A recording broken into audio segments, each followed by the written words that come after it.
নমস্কার। আমাদের রাজ্যে দফায় ভোট হচ্ছে ২৩ তারিখ এবং ২৯ তারিখ। এবার এই অবস্থায় দাঁড়িয়ে যাদের নাম ভোটার লিস্ট থেকে ডিলিট হয়ে গেছে এবং যারা অনলাইনে অ্যাপিল করেছেন তারা অ্যাকচুয়ালি বৈধ ভোটার না অবৈধ ভোটার এগুলো চেক করা এগুলো কিন্তু শুরু হয়ে গেছে। এবার আপনারা যারা অনলাইনে অ্যাপিল করেছেন, পার্টিকুলার অনলাইনের কথা বলছি, অফলাইনে অ্যাপিল করলে কিন্তু আপনারা স্ট্যাটাস দেখতে পারবেন না। অনলাইনে যদি অ্যাপিল করে থাকেন তাহলে কিন্তু আপনাদের উচিত প্রথম দিকে যাদের ভোটার লিস্ট থেকে নাম ডিলিট হয়ে গিয়েছিল, মানে আন্ডার অ্যাডজুডিকেশন থেকে ডিলিট হয়ে গিয়েছিল, তারা কি করে তাদের স্ট্যাটাসটি চেক করবেন যে তাদের নামটি ভোটার লিস্টে উঠলো কিনা, আর সর্বোপরি তারা ভোট দিতে পারবেন কিনা এবারের ভোট, সেটা কি করে চেক করবেন আজকের ভিডিওতে আমরা সেটাই দেখে নেব। এই জন্য সবার আগে আমাদের ভোটার্স পোর্টালে চলে আসতে হবে। ওয়েবসাইটের নাম voters.eci.gov.in। এখান থেকেই আপনাদের সব কিছু কাজ করতে হতো এবং এখান থেকে আপনারা অ্যাপিলও করতেন। এখানে আসার পর আগে আপনাদের লগ ইন করে নিতে হবে। লগ ইন করার জন্য লগ ইন অপশানে ক্লিক করবেন।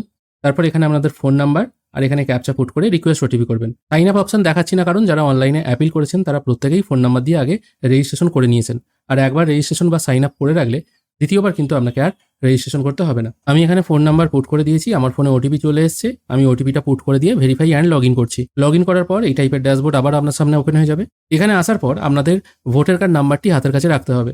যারা অনলাইনে অ্যাপিল করেছেন, যাদের নাম ডিলিট হয়ে গেছে, তাদের নাম ভোটার লিস্টে সংযোজন হলো কিনা সেটা দেখার জন্য এখানে সাবমিট অ্যাপিল ফর ইন্ডিভিজুয়াল, তার নিচে আছে দেখুন ট্র্যাক অ্যাপিল ফর ইন্ডিভিজুয়ালস, এই অপশনটায় একবার ক্লিক করবেন। এখানে ক্লিক করার পর আপনাদের যে ভোটার কার্ড নাম্বারটি ডিলিট হয়ে গেছে সেই ভোটার কার্ড নাম্বারটি এখানে পুট করে সার্চ অপশানে ক্লিক করবেন। সার্চ করার সঙ্গে সঙ্গে এখানে এই ব্যক্তি যে অ্যাপিল করেছিলেন সেটা শো হচ্ছে। অ্যাপিল করেছিলেন তিনি 31 তারিখ, মানে 31শে মার্চ 2026 সকাল 10টার সময়। এখানে স্ট্যাটাস দেখাচ্ছে এখনো পেন্ডিং।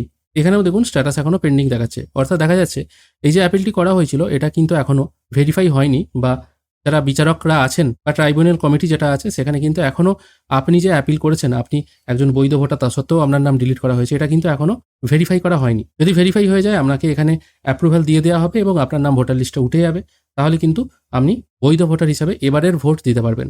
যদি এখান থেকে ডিলিট হয়ে যায় তাহলে কিন্তু আর কিছু করার নেই। তাই আপনারা প্রতিদিনই একবার করে আপনাদের ভোটার কার্ড নাম্বার পুট করে সার্চ করে দেখবেন এই স্ট্যাটাসটা চেঞ্জ হয়েছে কিনা। এখানে স্ট্যাটাস পেন্ডিং দেখাচ্ছে কারণ এখনো পর্যন্ত কোনো কাজ হয়নি।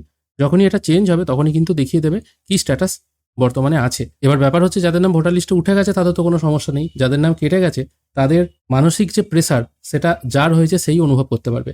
এই ছোট্ট আপডেটটুকুই আপনাদেরকে দেওয়া ছিল। ভিডিও যদি ভালো লেগে থাকে অবশ্যই একটি লাইক করবেন। ভিডিও দেখার জন্য অসংখ্য ধন্যবাদ। ভালো থাকবেন।